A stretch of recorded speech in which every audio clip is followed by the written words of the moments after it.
Hello, good morning সবাইকে। সবাই কেমন আছেন? আশা করবো সবাই অনেক বেশি ভালো আছেন। Welcome back to my another blog. আমি মৃত্তিকা ফ্রম মৃত্তিকাস হেভেন। তো আজকে আমার ব্লগটা শুরু করছি বিকাল থেকেই। এখানে ট্রিপের সাথে একটু দুষ্টামি করছি। বেসিক্যালি এখানে ট্রিপকে নিয়ে বসেছি, ট্রিপকে ঘুম পাড়াবো বলে। তো ও তো ঘুমাবেই না কোনোভাবে, খুবই দুষ্টামি করছে। তো ভাবলাম আপনাদেরকে একটু দেখাই ভিডিও করে যে সে কী করছে।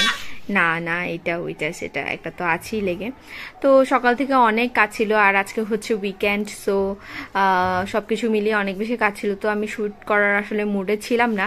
আমার কাছে মনে হচ্ছিল যে আগে কাজগুলো করি, কারণ আসলে একটা কাজ করার সময় সেটা যদি আবার শ্যুট করতে যাই তাহলে সেই কাজের ডিউরেশনটা আসলে ডাবল হয়ে যায়। তো সবকিছু মিলিয়ে আর কি।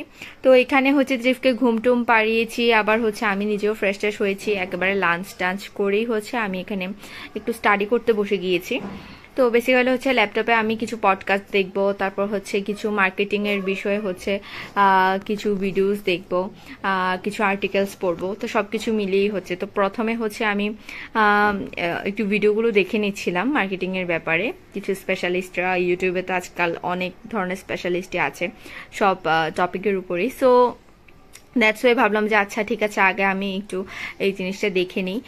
তার মধ্যে আবার একটু চা আর বিস্কিট এনেছিলাম। তো চা আর বিস্কিটটা তো আমার সব সময়ই লাগে এবং লাগবেই চিরজীবন, এটা ছাড়া আমার চলেই না। তো সেজন্য একটু চা খেতে খেতে আগে আমি এগুলো দেখে নিচ্ছিলাম। আর তারপর আজকে মানে উইকেন্ডে বা কোনো একটা অফ ডেতে অনেক বেশি আমি স্টাডির দিকে ফোকাস করি আর কি। মানে ওই দিনটা আমি স্টাডিতেই বেশি স্পেন্ড করতে পছন্দ করি, কারণ বাইরে আসা যাওয়া কোনো একটা মানে দৌড়ঝাঁপ থাকে না তেমন একটা। সো আমার হাতে যথেষ্ট পরিমাণে টাইম থাকে সেই জন্য।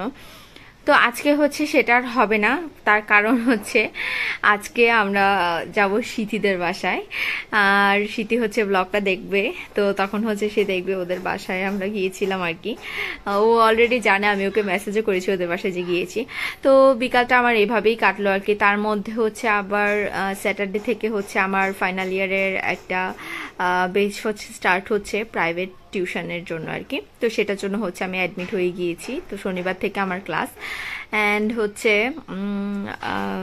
মানে সবকিছু মিলিয়ে একটু প্রেশার হয়ে যাবে আমার, কারণ অলরেডি 2টা ক্লাস আমি কন্টিনিউ করছি, আবার এখানে 3টা, মানে একটু প্রেশার যাবেই।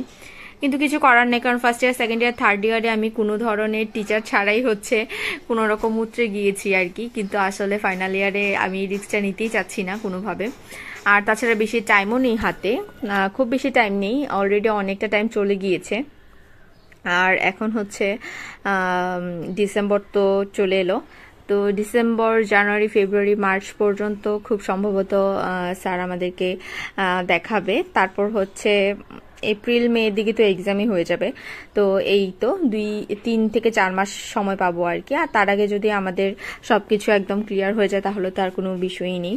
তো এই তো আমরা রেডি হয়ে গিয়েছি, তারপর বের হয়েও গিয়েছি আর কি। তো ট্রিপের সাথে একটু আমরা মজাও করছিলাম, যে ওকে বলছিলাম নিব না, ওকে আবার বাসার জুতা পরিয়ে নিয়েছি, কারণ হালকা একটু ঠান্ডা যেহেতু আছে, টাইলস বা ফ্লোরটা একটু ঠান্ডা হয়ে থাকে আর কি। তো বাচ্চাদেরকে তো আবার ঠান্ডাটা বেশি অ্যাট্রাক্ট করে।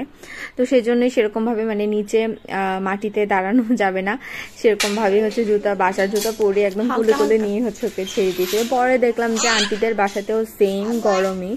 তো আমি ভেবেছিলাম হয়তোবা আমাদের বাসায় শুধুমাত্র গরম হতো, কারণ আমাদের বাসায় একটু জেনারেলি গরম থাকে সেই জন্য। তো পরে দেখলাম যে না, আন্টিদের বাসায় তো একদম সেম, মানে গরম মানে ঠান্ডার কোনো ভাবই নেই। আমি ভেবেছিলাম আমাদের উপরে ছাদ আছে, আশেপাশে বিল্ডিং নেই, সো সেই জন্য হয়তোবা মানে গরমটা বেশি। কিন্তু না, ওখানে গিয়ে দেখলাম যে আন্টিরা তো 2nd ফ্লোরে থাকে, ও তার উপরে আরো 3টা 4টা ফ্লোর আছে। তো সেখানেও গরম সেম। তো আসলে পরবর্তীতে বুঝতে পারলাম যে না, আসলে ঠান্ডা আসেনি, ঠান্ডা জানি না আর কবে আসবে। ডিসেম্বর মাস চলে এসেছে কিন্তু ঠান্ডার কোনো ভাবই নেই। ট্রিপকে আবার একটু একটা ফুল স্লিভস একটা টি শার্ট পরিয়েছি, কিন্তু আসলে ওরও একটু পরে ঘেমে গিয়েছিল আর কি। তারপর এই তো আর কোনো ড্রেসও ওর জন্য নিইনি। আমি ভেবেছিলাম হয়তো ঠান্ডা লাগে, কিন্তু কোনো ধরনের ঠান্ডাই লাগেনি। যদিও আমি কন্টিনিউয়াসলি বাইরে আসা যাওয়া করছি।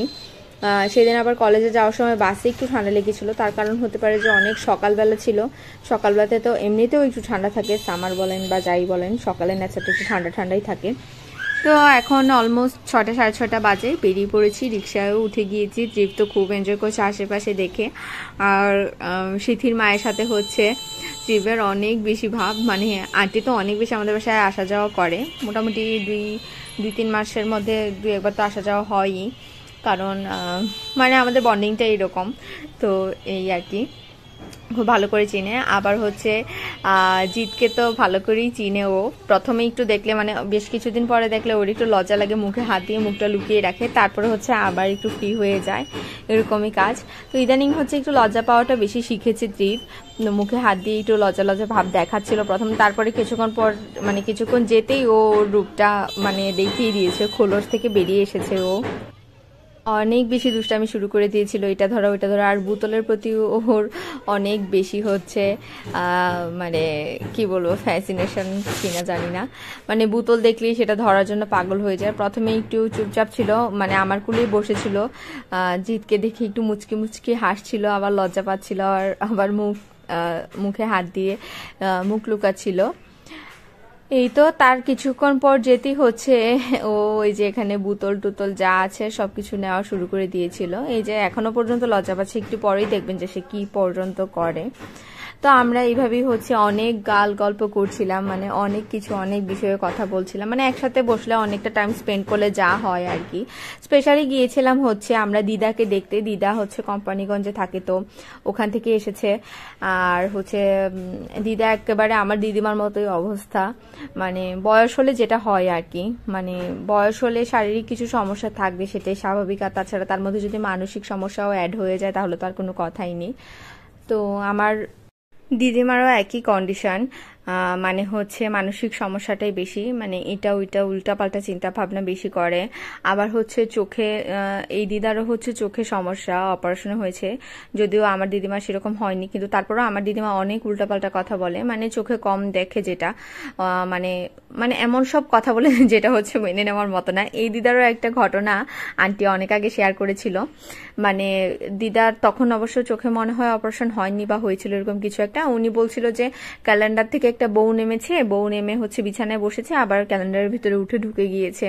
আবার হচ্ছে বলছিলেন যে সাপ ঢুকেছে, মানে ঝাড়ু নিয়ে সাপটাকে মারছিল, হিট করছিল, এ ধরনের কোনো কিছু একটা। মানে এই ঘটনাগুলো হাস্যকর, কিন্তু আসলে বয়স হলে এরকম হয়ই, এগুলো খুব স্বাভাবিক। আবার হচ্ছে দিদা কোনো ধরনের খাবারও খেতে চায় না, মানে মানে দিদার একটা ধারণা যে আমি এরকম কিছু মানে এক্সট্রা কিছু খেলেই হচ্ছে আমার ডিসেন্ট্রি হয়ে যাবে, এই ধরনের কিছু ভাবে। আসলে বয়স হলে মানুষের অনেক ধরনের চিন্তা ভাবনা মানে আসেই আসলে। আবার হচ্ছে মানসিক একটা সমস্যাও হয়ে যায়, মানে অনেকে আছে যে ধরিয়ে নেই আমি অসুস্থ, এরকম। দিদারও এরকম, আন্টি বলছিল যে দিদারও এরকম যে ওষুধ খেতে পারলে উনি ভালো আছে, মানে অন্যান্য খাবারের থেকে ওষুধটা বেশি খেতে পারলে উনি মনে করেন যে ভালো আছে। তো এখন কি আর করার, আসলে বয়স হলে এরকম অনেক থিঙ্কিংই মানুষের মাথায় আসে, আমাদেরও হয়তো এমনটাই হবে। তো আন্টি হচ্ছে আবার পাটিসাপটা করেছিল। আন্টি হচ্ছে মানে নিজের হাতে ক্ষীর তৈরি করে, আন্টির আসলে অনেক গুণ। তো নিজের হাতে ক্ষীর তৈরি করে, উনি ছানা তৈরি করে, মানে সবকিছুই অনেক ভালো হয় আন্টির। তো আন্টি আমাদের জন্য আবার পাটিসাপটা করেছিলেন, অনেক ভালো হয়েছিল। ট্রিভও অনেক পছন্দ করেছে। আর এই যে ট্রিভ অলরেডি হচ্ছে অনেকটা ফ্রি হয়ে গিয়েছে, অনেক অনেক অনেক দুষ্টামি করছিল। তারপরে দিদার ইনহেলার হতে শুরু করে সব কিছু, মানে একদম এমন কিছু নেই যে সে এটা ধরেনি। আবার হচ্ছে জিৎ মামাকে পেয়েও তো খুশি হয়ে গিয়েছে। তো হচ্ছে ত্রিভ এই পাটিসাপটাগুলো পছন্দ করেছিল।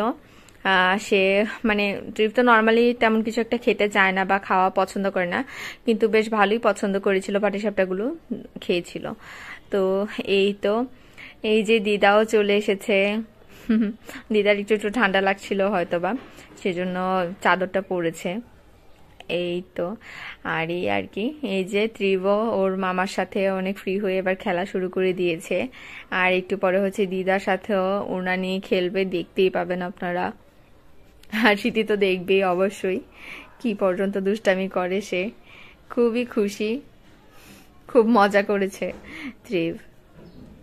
সবাই হাসাহাসি করছিল। তো আমি আবার বলছিলাম দিদা একটু এখানে তাকাও, তোমাকে ভালো করে ভিডিও করি, সিথি একটু দেখবে তোমাকে ভালো করে তাহলে ব্লগের মধ্যে। এই তো। আর মা আর আন্টি হচ্ছে অনেক অনেক অনেক গল্প করছিল, কারণ আমাদের তো আসলে গল্পের কোনো শেষ নেই। গল্প বলতে কি, দেশের যা কন্ডিশন অ্যান্ড হচ্ছে জীবনের যা যার যার সমস্যা, এই সমস্ত নিয়ে হচ্ছে অনেক কথাবার্তা চলছিল। তো স্পেশালি দিদাকে দেখতে এসেছি, এটাই হচ্ছে বড় কথা আর কি। ছোটবেলাও যখন আসা যাওয়া করতাম, মানে তখন মানে ভাবতেও কেমন লাগে, সময় কত তাড়াতাড়ি চলে যায়। ছোটবেলা যখন আসা যাওয়া করতাম তখন দেখতাম দিদা কত স্ট্রং, তখন দাদুও বেঁচে ছিলেন, আমার দাদুও মারা গেছে এখন। তো আমার দিদিমা এবং এই দিদা, তখন তাদেরকে শাঁখা সিঁদুর পরা দেখতাম, মানে তখনের এনভায়রনমেন্ট, তখনের সবকিছুই পুরো অন্যরকমই ছিল। আহ এরকম চুলও পাকা ছিল না, মানে কিছু বছরের ব্যবধানে মনে হয় যে সবকিছু আসলে এরকমটাই তো স্বাভাবিক, কিন্তু আমরাই মেনে নিতে পারি না। মানুষদের ভিতরে অনেক বেশি মায়া কাজ করে, আমরা অনেক বেশি মায়ার জালে আবদ্ধ সবাই। তো এই তো, এই আর কি। আর এই যে ট্রিপ হচ্ছে আবার ওর দিদার সাথে মানে ওনা নিয়ে দুষ্টামি করছে আর কি, আবার মামার সাথেও দুষ্টামি করছে। এই যে প্রথমে এত বেশি লজ্জা পাচ্ছিল যে হাত দিয়ে মুখ লুকাচ্ছিল, আর এখন এত বেশি ফ্রি হয়ে গিয়েছে যে কি করছে নিজেও বুঝতে পারছে না। এই করে ওর এগুলোই কাজ। এই তো, দিদার বাসা একদম নোংরা করে দিয়েও চলে এসেছে। তো বাচ্চা মানুষ করবে, ওর দিদাও ওকে সেরকম ভাবে প্রশ্রয় দিচ্ছিল। তো এই আর কি। আর আমার কথা তো সে শুনেই না, অনেক বলছিলাম কিছু, এগুলো নষ্ট করো না, নষ্ট করো না। তো যাই হোক, এই তো অনেক ভালো কাটলো আজকের সন্ধ্যাটা, অনেক ভালো সময় কাটালাম আমরা।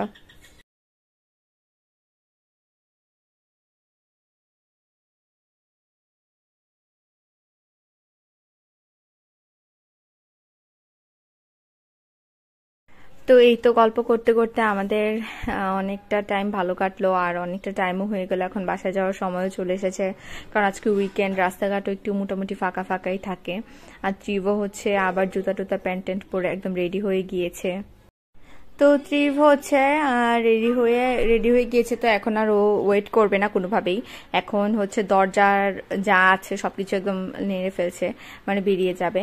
তো তার মধ্যেই হচ্ছে আবার আমরা মানে যাওয়ার জন্য রেডি হয়ে গেছিলাম। তো এখানে দাঁড়িয়ে দাঁড়িয়ে হচ্ছে আবার এটা ওইটা কথা বলছিল আর কি, মা আর আন্টি আর দিদা।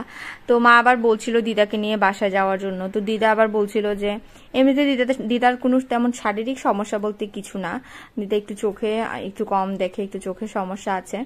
তো এই জন্যই আর কি, মানে হাঁটাচলা করতে, মানে বাসায় হাঁটাচলা ঠিকঠাক ভাবেই নিজের কাজ সবকিছু করতে পারে, একটু বের হলে সমস্যা হয়, যেটা আমার দিদিমারও সেম একদম। মানে দিদাকে দেখে আমার দিদিমার কথা খুব মনে পড়ে যাচ্ছিল আর কি। আমার দিদিমা হচ্ছে বড় মাসির বাসায় আছে, তো চলে আসবে কিছুদিনের মধ্যেই। ওয়েট করছি, দিদিমার কথা খুব মনে পড়ছে, কারণ অনেকটা টাইম হয়ে গেছে দিদিমাকে দেখি না, কেমন খালি খালি লাগে। তো এই আর কি। তো এই করতে করতে হচ্ছে আবার আঙ্কেলও চলে এসেছে। তো পাপা, আঙ্কেল আর হচ্ছে আরেকজন আঙ্কেল আছেন, ওনারা এক্স কলিগ। তো সবাই হচ্ছে প্রতিদিনই সন্ধ্যার পরে আর দুপুর টাইমে হচ্ছে ওই আঙ্কেলের চেম্বারে হচ্ছে বসে ওনারা আড্ডা দেন আর কি। তো পাপা আবার এখানে আড্ডা দিতে এসেছিল, যদিও এখানে আসেনি। আঙ্কেল আবার বলছিল যে পাপাকে আসতে বলছিল একসাথে যাওয়ার জন্য। তো পাপা আবার বলছিল যে না, পরে দেখলাম যে পাপা আবার হচ্ছে ওখান থেকে, আমরা ভেবেছিলাম পাপা হয়তো ততক্ষণে চলে গিয়েছে বাসায়। বাসায় গিয়ে দেখি যে পাপা আসেনি, পাপা আবার ট্রিপের জন্য ডাইপার কিনতে গিয়েছিল, হয়তো সেই জন্য দেরি হয়েছে। তো এই তো।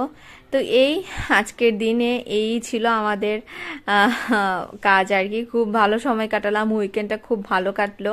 আসলে প্রিয় মানুষদের সাথে সময় কাটালে, কথা বললে অনেকটা ভালো লাগে। আমি আপনাদেরকে আগেও এই কথাটা বলেছি, যখন মন খারাপ হবে তখন প্রিয় মানুষদের সাথে, যারা মনের মানুষ আছে তাদের সাথে সময় কাটাবেন, দেখবেন যে অনেক ভালো সময় কাটবে এবং মনটা মানে সবকিছু অনেক রিফ্রেশিং লাগবে আর কি। তো এই তো এখন আবার বাসায় চলে যাচ্ছি। তো আজকের ব্লগ এই পর্যন্ত ছিল। সবাই অনেক বেশি ভালো থাকবেন, সুস্থ থাকবেন, আর আমাকে কমেন্ট করে জানাবেন আমার ব্লগগুলো কেমন লাগছে। আর আমার ব্লগগুলো যদি ভালো লেগে থাকে তাহলে অবশ্যই অবশ্যই অবশ্যই শেয়ার করবেন। আমার নেক্সট ব্লগ দেখার জন্য আমন্ত্রণ রইল। Till then, tata.